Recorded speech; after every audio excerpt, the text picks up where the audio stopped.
Hi everyone, कैसे हैं आप लोग? एकदम मस्त।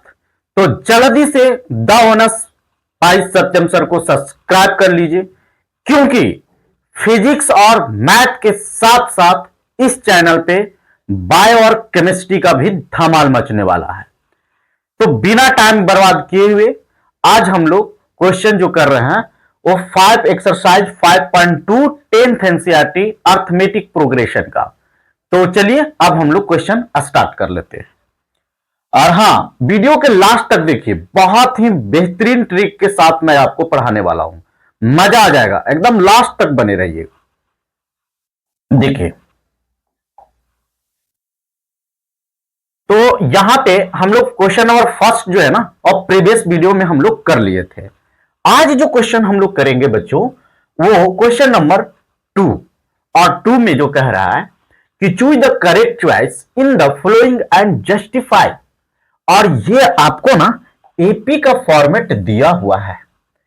क्या दिया हुआ है कि 13th टर्म ऑफ एपी, यानी आपको मैंने बताया था कि A N is equal to जो फॉर्मूला होता है ए प्लस एन माइनस 1 इंटू में डी, ये फॉर्मूला होता है। ठीक, और इस फॉर्मूला को यदि आप लोग ध्यान से समझेंगे तो आपको पता चलेगा कि ये जो है लास्ट टर्म है, ये फर्स्ट टर्म है, और ये नंबर्स ऑफ टर्म है, और डी जो है वो कॉमन डिफरेंस है। तो देखिए, इसमें जो पूछ रहा है कि 13th टर्म, इसका मतलब A13 पूछ रहा है, यानी लास्ट जो है वो 30वां टर्म क्या होगा, इसके बारे में आप लोगों को पूछ रहा है। ठीक है, और क्या दिया हुआ है, तो दिस इज इक्वल टू बच्चों व्हाट, इसका वैल्यू पूछ रहा है। ओके, अब हमारा जो एपी का फॉर्मेट दिया हुआ है वो देखते हैं। वो दिया हुआ है 10, 7, 4, ठीक, इज, यानी 13th टर्म क्या होगा, ठीक, इसमें पूछ रहा है। तो अब हम लोग को इस फॉर्मूला को अप्लाई करने के लिए ए और डी की जरूरी पड़ेगा। तो जैसा कि मैंने आपको बताया हूं कि जहां से कोई टर्म स्टार्ट होता है वो जो होता है उसको हम लोग फर्स्ट टर्म कहते हैं।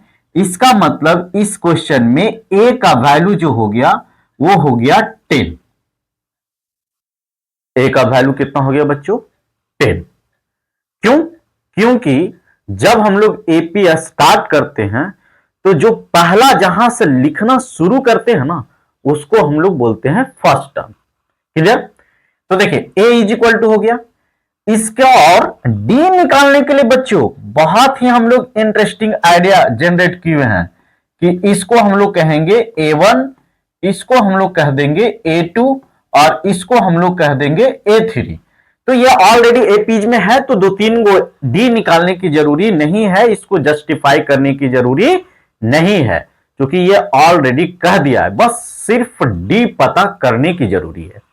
ठीक है, तो देखिए डी हम लोग कैसे निकालते हैं, तो A2 और माइनस में A1, A2 माइनस में A1, तो A2 कितना है बच्चों? 7, और A1 कितना है? 10, तो 7 में से 10 जाएगा तो क्या हो जाएगा? -3। 7 में से 10 जाएगा तो क्या हो जाएगा बच्चों? -3। यानी इस तरह से हमारा डी का वैल्यू हाथ लग चुका है, और वो कितना है? -3, यानी a इज इक्वल टू 10 और d इज इक्वल टू -3। अब हमारा इस फॉर्मूला पे वैल्यू रखने का टाइम आ चुका है। अब देखिए, A30 ये तो निकालना ही है, इसका मतलब an लिखते थे, तो इसका मतलब n के जगह पे हम लोग क्या यहां पे लेट करेंगे? ये 30 है, क्योंकि an लिखते हैं तो n के जगह पे कितना? 30। तो इसका मतलब कि जब हम लोग इस फॉर्मूला को अप्लाई करेंगे a plus n minus 1 into में d, तो a के जगह पे 10 हो गया, प्लस d के जगह पे, n के जगह पे 30 हो गया -1, और d के जगह पे -3 हो गया। अब इसको जल्दी से आप लोग एकदम फटाक से सॉल्व कर लीजिए, 2 मिनट का टाइम। हाँ, आशा होगा कि आप लोग इसको सॉल्व कर लिए होंगे। जिनसे नहीं सॉल्व हुआ है वो देखेंगे और जिनको सॉल्व भी हुआ वो भी देखेंगे। तो देखिए, इसको क्या करना है, कुछ नहीं, इसको 10 को 10 रहने दीजिए और इसमें से 30 में से पहले ब्रैकेट को सॉल्व कर लीजिए। 30 में से 1 जाएगा तो 29 और इनटू में -3, तो ये क्या हो जाएगा, तो 10 और माइनस में ये हो जाएगा 87। 29 3 जा कितना होता है, 87। अब इसको हम लोग यदि सब्ट्रैक्ट करते हैं तो ये हो जाएगा -77। इस प्रकार हमारा आंसर आ गया। ठीक है, तो आप लोग इसको राइट डाउन कीजिए।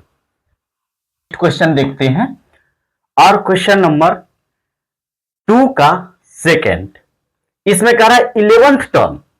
इसका मतलब आपको एकदम साफ क्लियर हो गया होगा कि A11 is equal to what.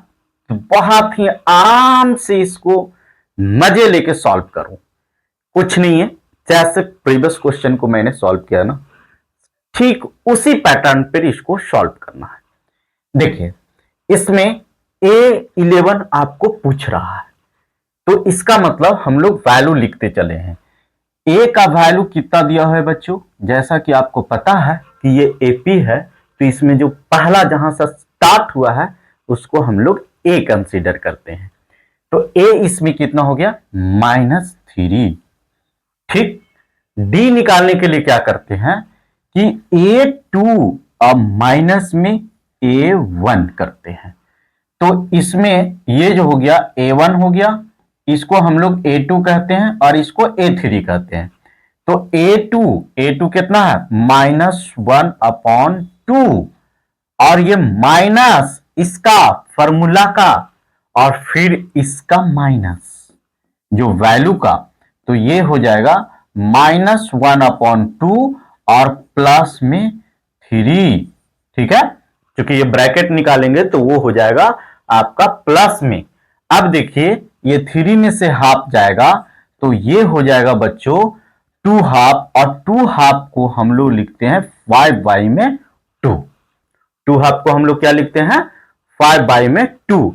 अब इसको क्या कीजिए कि हमारा D का वैल्यू पता चल गया, ये हो गया 5/2, और N का वैल्यू पता चल गया, कितना हो गया, A11 पूछ रहा है तो N का वैल्यू 11 हो गया, और हम लोग को जो निकालने के लिए कह रहा है यानी A11, तो इसका फॉर्मूला हम लोग जानते हैं, A + N-1 इंटू में D, और इस पे फटाक से वैल्यू रखो और सॉल्व करो।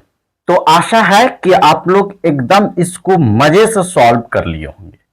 जिनसे नहीं सॉल्व हुआ वो देखेंगे, और जिनसे सॉल्व हुआ है वो और देखेंगे आराम से, रिलैक्स होकर। ठीक, देखिए, अब यहां पे A इज इक्वल टू, बस वैल्यू पुट करेंगे -3, प्लस है तो प्लस, N का वैल्यू 11, -1 है तो 1, और D का वैल्यू 5/2 लेकर आए हैं। हम लोग इसको सॉल्व करते समय इस बात को ध्यान देंगे कि फर्स्ट ऑफ ऑल ब्रैकेट यानी 10 और इनटू में 5/2, तो ये हो जाएगा कैंसिल, यानी 5 2 जा 10, तो इसका मतलब -3 और प्लस में 25, तो इसमें इसको सॉल्व करेंगे तो ये हो जाएगा 22। इस प्रकार हमारा जो है A11 जो टर्म हो गया वो 22।